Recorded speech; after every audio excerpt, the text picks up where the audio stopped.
What's up, everybody? Welcome to another episode of Coffeez for Closers.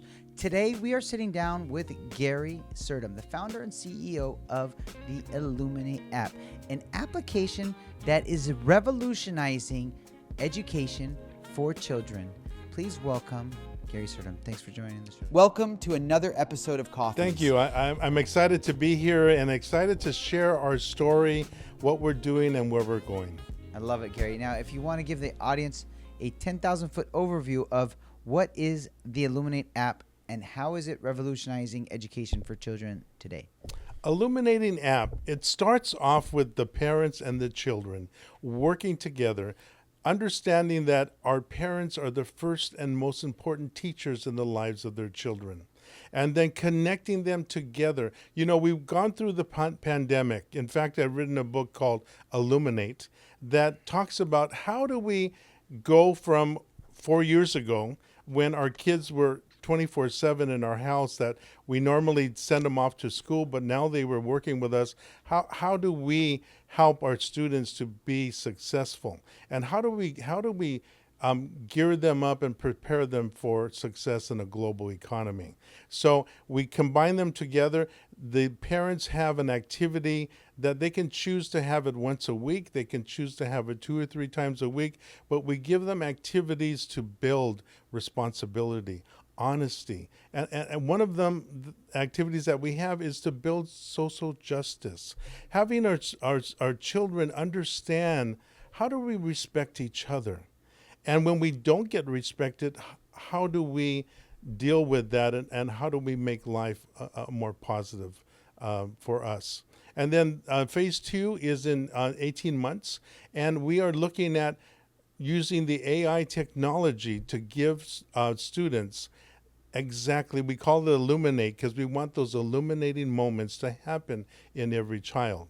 Because it takes the learning style of each child, it takes their strengths and their weaknesses, and it takes their grade level, where they're at in their schooling, and focuses on STEAM education.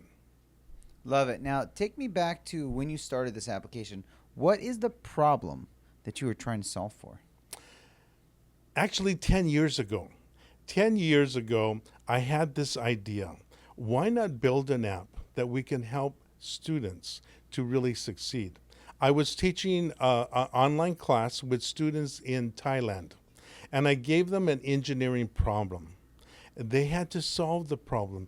Their minds were, you can see the gears just working. They couldn't understand it. All of a sudden, it illuminated in the face of a child. And within seconds, he gave me the answer. 10 years ago, we didn't have AI technology. It was just something in the far future. Now we're at the point where let's use that technology to give each student those illuminating moments. There are moments when everything clicks and everything comes together. So that's the concept that I had 10 years ago. It took us 10 years to get to where we're at now, and we're at the right place at the right time. So it was 10 years ago, and it all started from when you were teaching engineering students. I actually, I've taught every grade from first grade all the way up to university.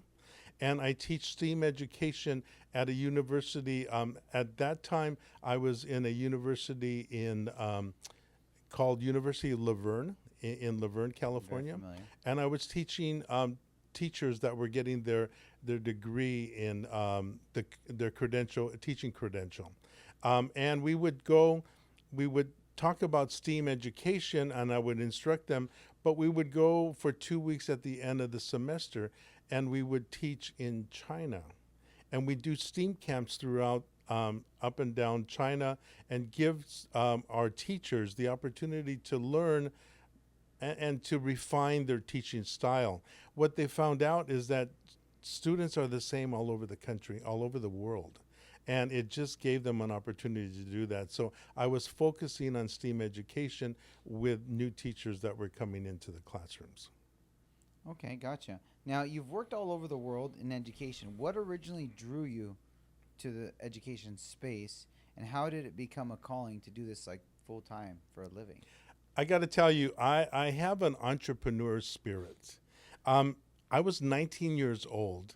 My uncle had a restaurant that was popular in Ventura, California, and he just was doing phenomenal work, just raking in the money and all of that. I would watch him, and he would at lunchtime, after the lunchtime rush, he take his money, he put it in his pocket, go to the bank. And then after dinner, he'd take his money and then he'd take it home. So I saw that, and I had that entrepreneur spirit, and I said, I can do it. So he taught me the recipes. I opened up my restaurant when I was 19 years old with the help of my parents. Your own restaurant. Yes. And I didn't have any customers. I'm like, wait, what's going on here? So with the first month, I'm like, wait, my uncle didn't tell me about this. If you fast forward, basically, I found after 3 years, I loved the business. I loved what I was doing, but my heart was in education. And so I went back to school and got my bachelor's degree, went on to teach in LA Unified School District for a number of years, moved on to different districts in the county, and then opened up my first business called Bright Start International Education.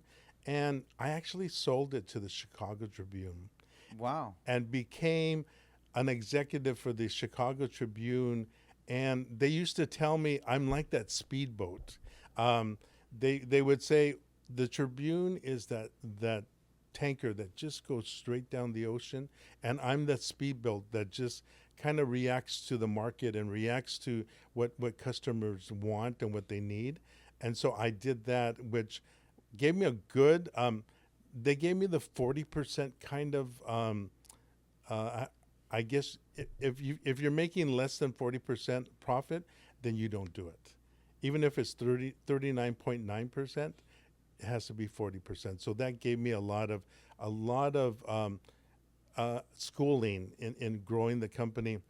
Years later, I found that I needed to grow the company as an entrepreneur and not an educator. And so I went back to school, got a certificate from Harvard Business School, and was able to kind of change. And that's when I started the new company called Bright Start EdTech, using what I have learned through the Harvard program and really making things click and come together. What was the biggest takeaway you got from the Harvard program? Okay, as an educator, it's like, okay, so they asked me, how much do you want for this? Well, you know what? I just want your teachers to be successful, so it doesn't matter. Harvard taught me you can't have a sustainable company if you're just giving it away. So you have to, bottom line, you need to make sure that you make a profit in everything you're doing. And so that was the bottom line. I brought on board a advisory board that is consisting of superintendents of schools, salespeople, financial people, technology people, brought in those advisors that are helping me to grow the company. Now, what are the moments of or struggles in your own life that helped you shape your passion for helping kids and parents connect through education? I go back to when I was in fifth grade. When I was in fifth grade, I was a struggling reader. I couldn't spell.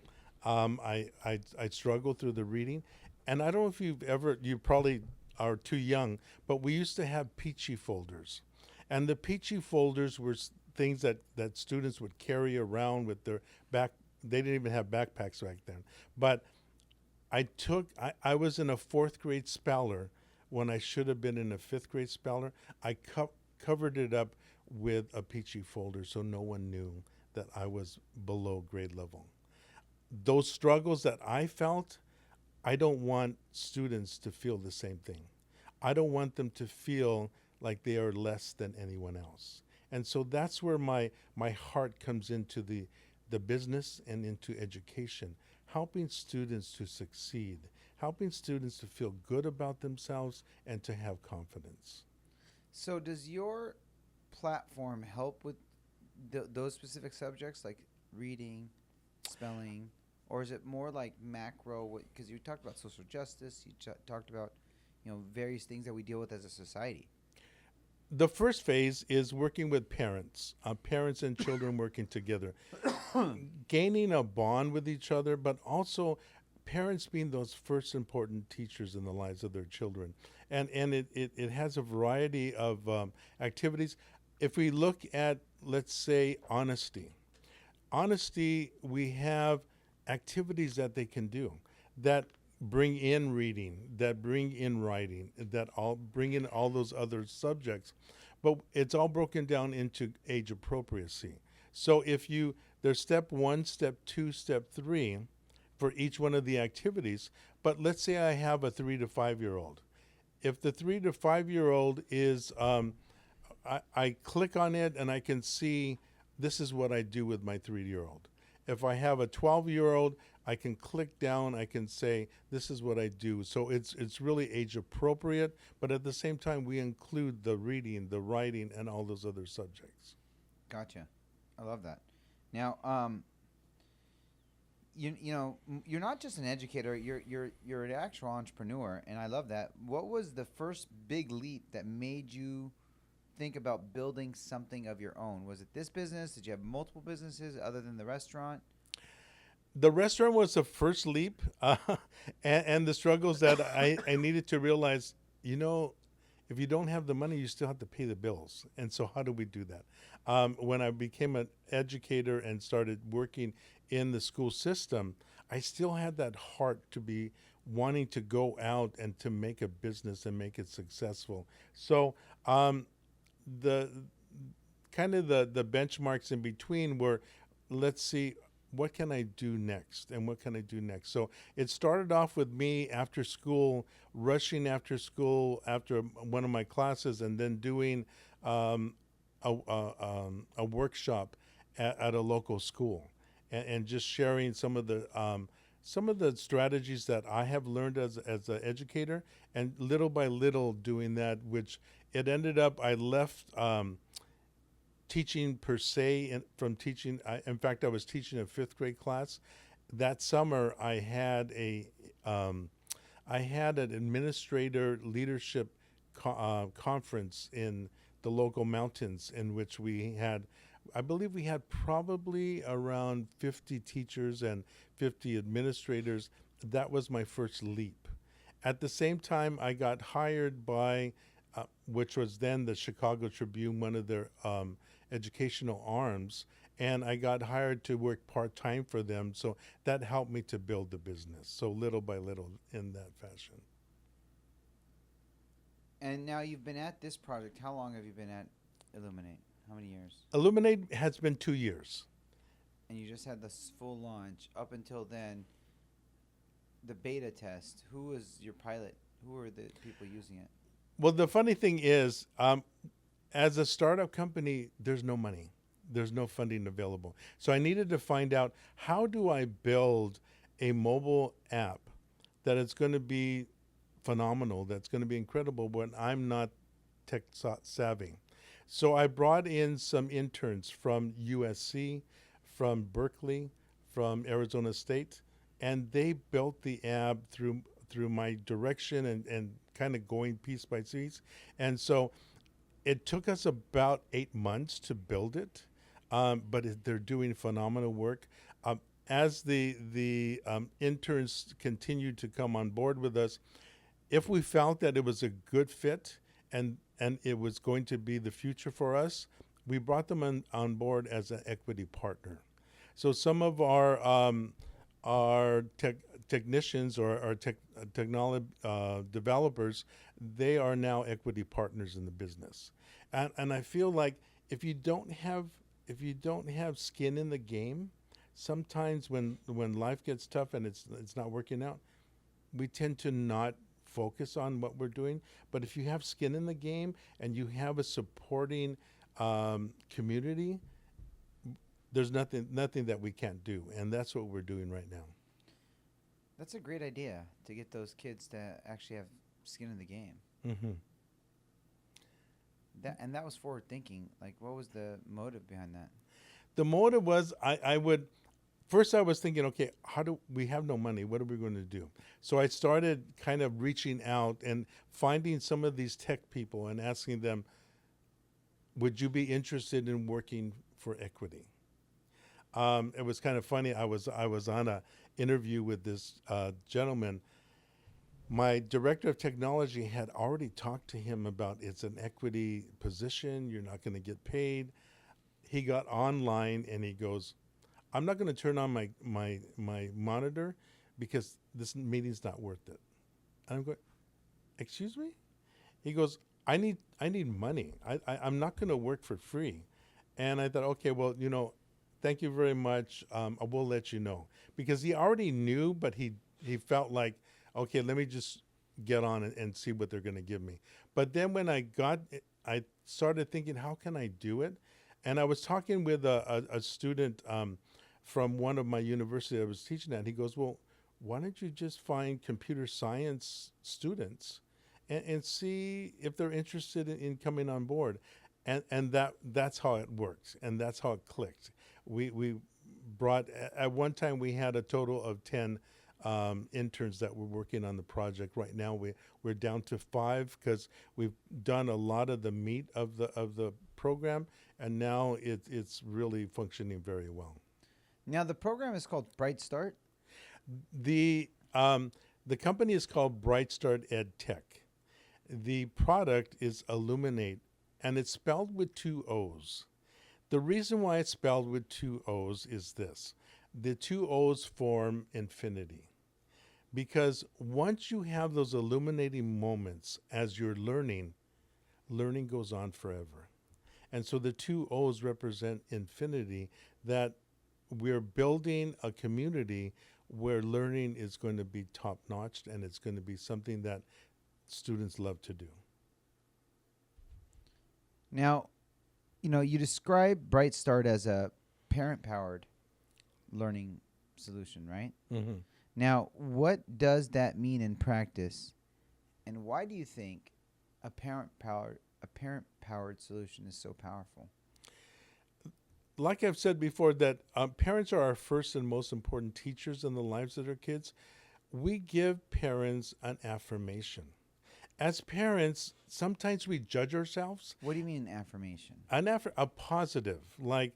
So it's a daily affirmation you guys have within the app. Right, and it could be daily, but it could be a push notification. So on Monday evening, I know I'm going to be with my child at 6 p.m. They're going to get a push notification giving them a positive for the great things they're doing with their students, with their children, but also how they're changing the community, how they're changing the world by what they're doing today. So an affirmation that they can choose. Let's say I also get it on Saturday, 10 o'clock in the morning. So from there, they get like a pat on the back. And then after that, they can click on the daily activity, and each day they may have a different activity that they're going to be working on. We don't want it to be a checklist where, I've done it for 10 minutes, I'm done with it. We want it to be meaningful. So some of our activities may take 2 or 3 days for them to accomplish, and we don't say, spend 2 or 3 hours. Spend 15 minutes on working on this activity, and then tomorrow pick it up again and work on that. So it's important to do that. Right now, it's a free app.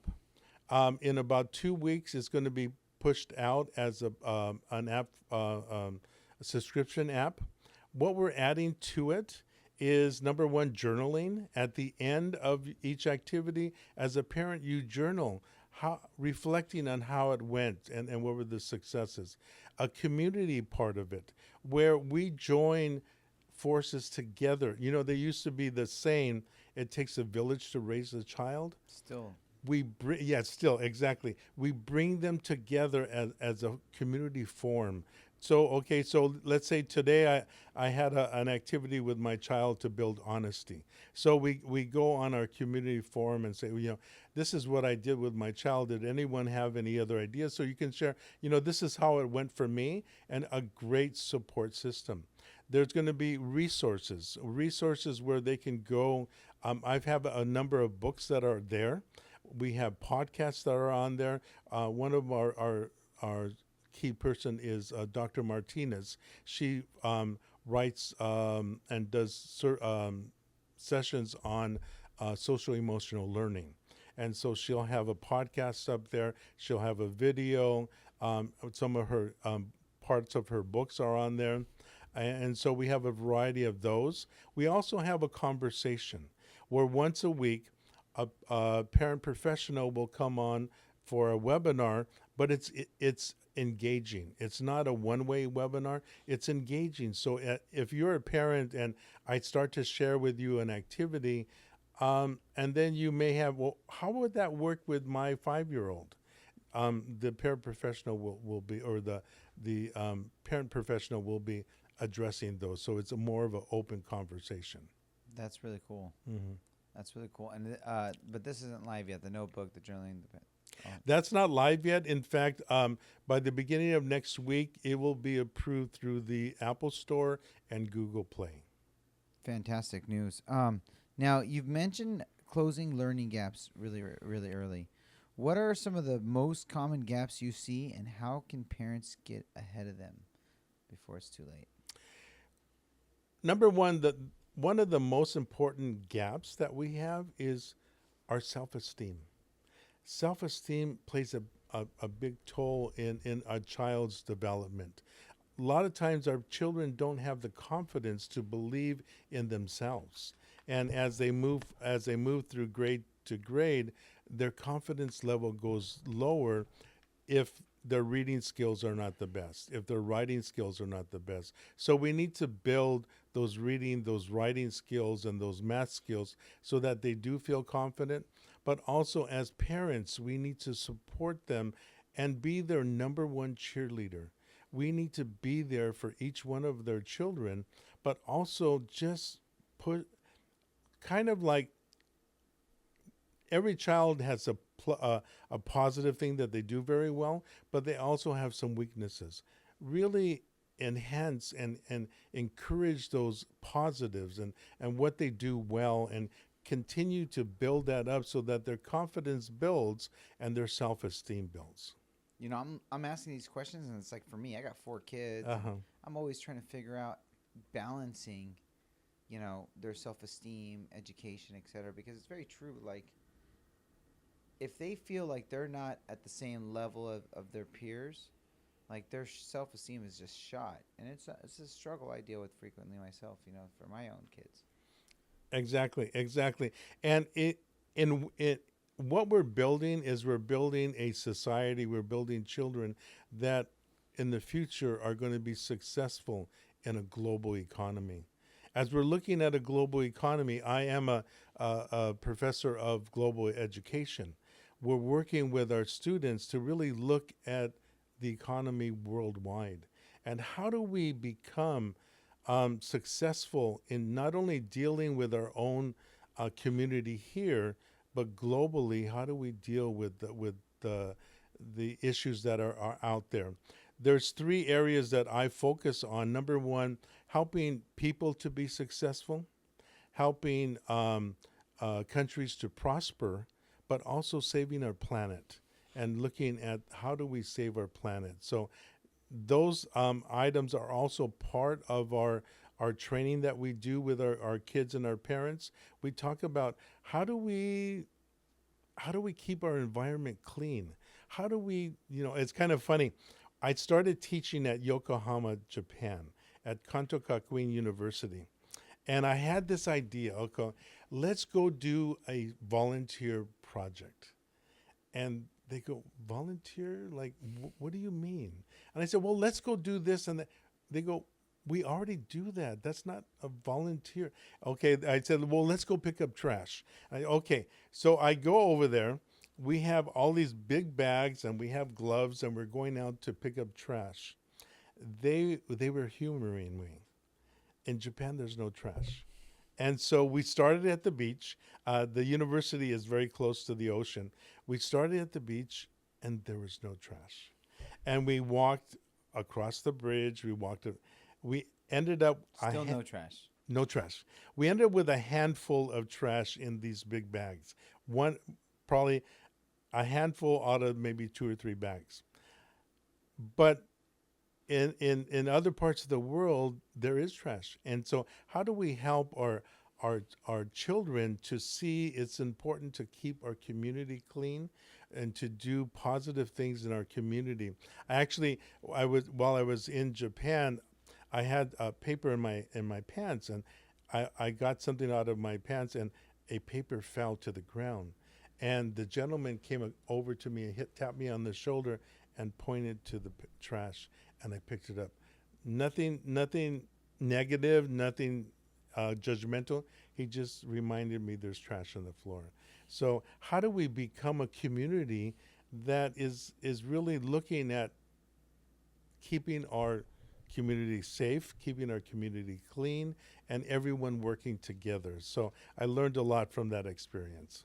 Lovely. It sounds amazing. Let me ask you this. What is the framework right now that you use to create content, to design content? And,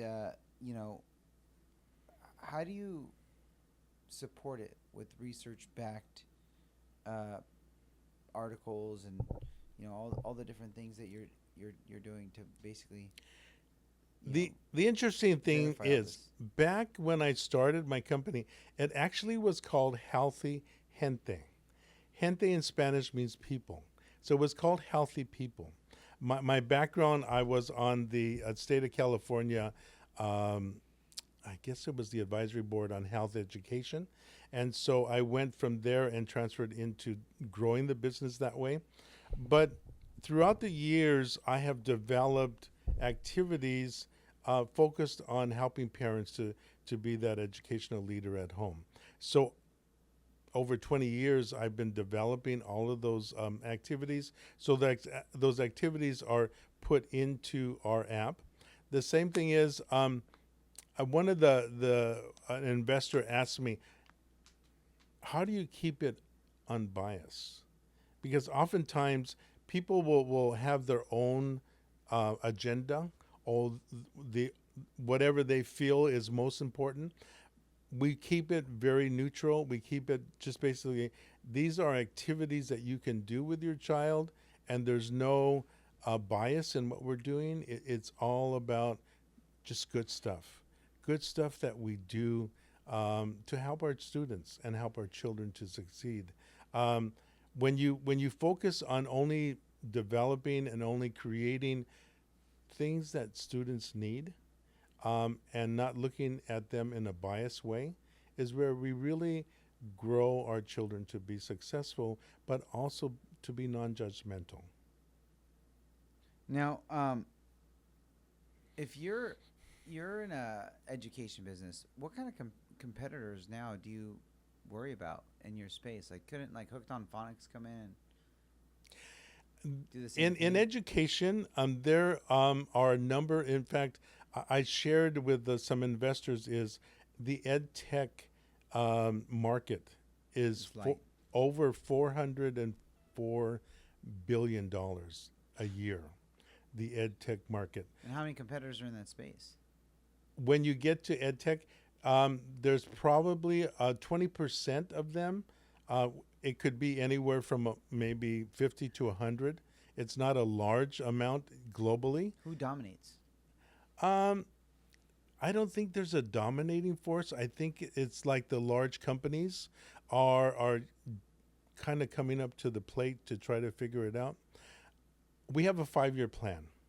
Our 5-year plan is to get traction, to make it work, to make it successful, to get to the point where we partner with one of those large guys, or we sell it to one of the large guys, or we go public.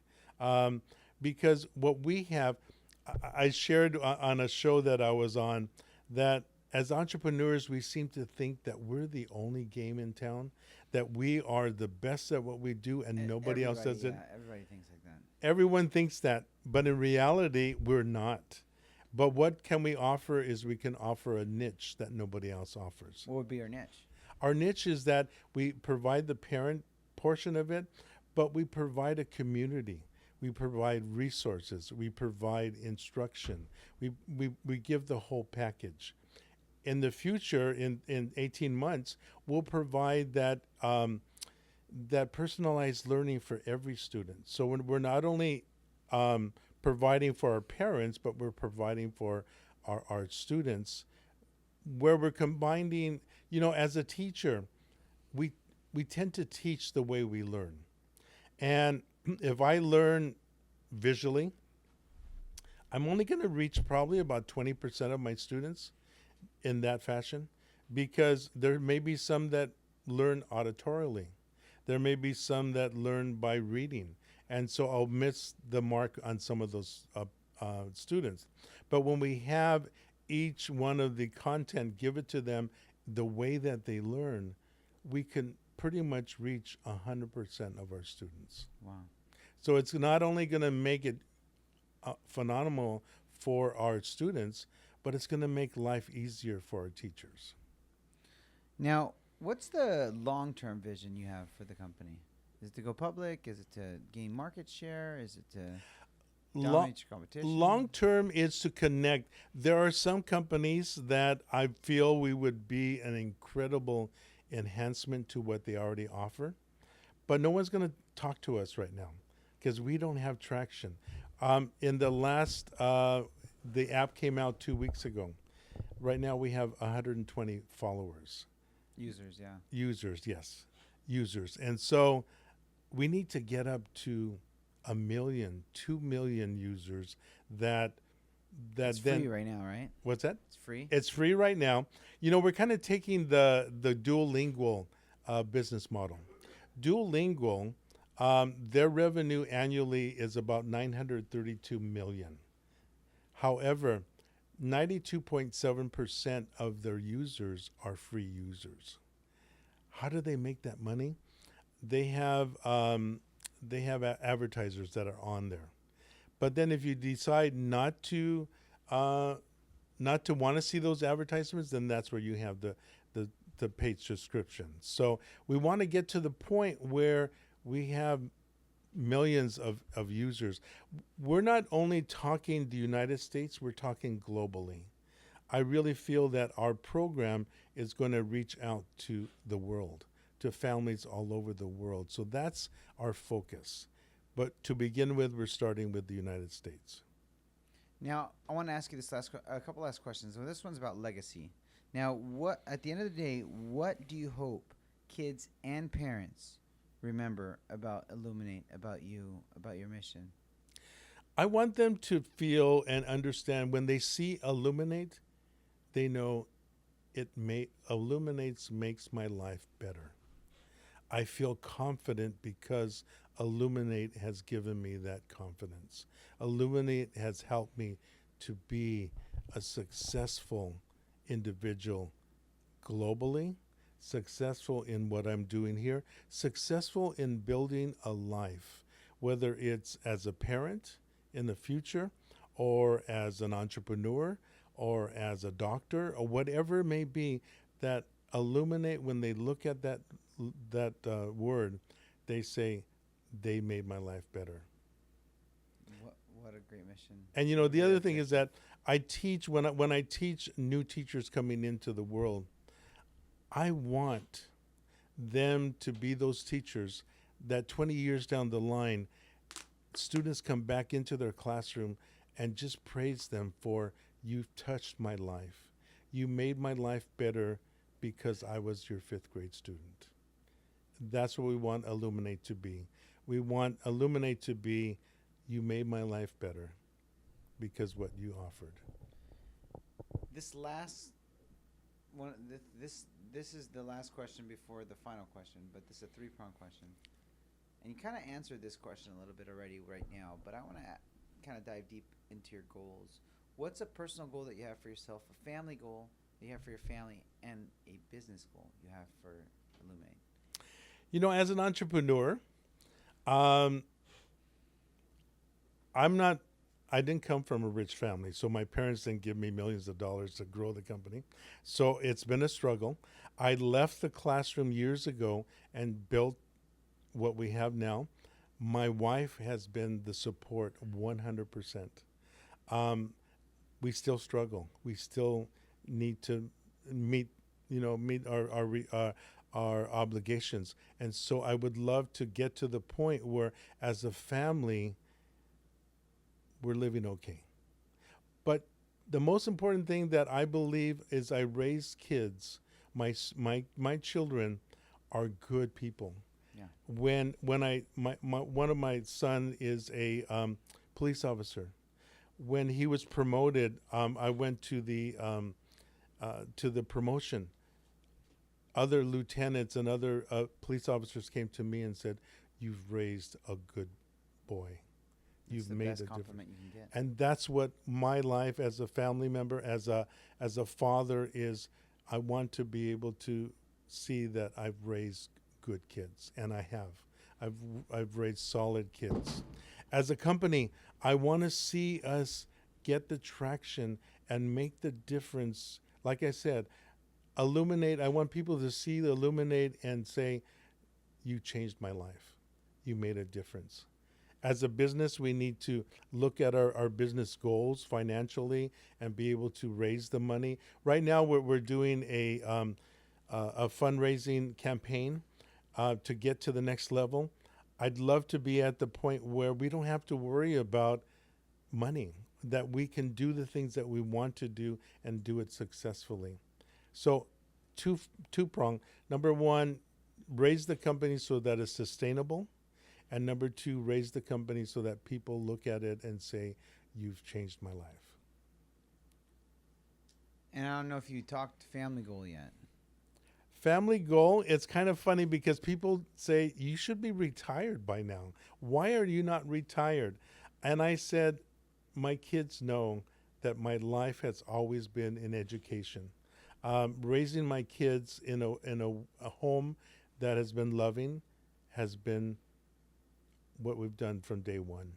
And so as a family goal, our goal is to someday enjoy the reaps of our harvest, or harvest of our reaps, or whatever it may be, but just enjoy my family, grandchildren, and just continue to just grow. One last question.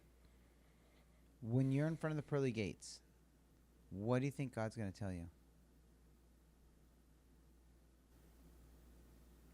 God's going to tell me that you've worked hard, you've struggled, but you've shared your heart with your family, with your students, and with everyone that you've come in contact with. That's the important thing, is that it's not about the money that you have in your bank account, is not about the car you drive. It's about how did you touch the lives of someone else. One thing that I share with my kids are, when they were young, I used to say, what was the positive thing about your day today? Number two, what was the struggle that you had today? And number three, how did you touch the lives of someone today?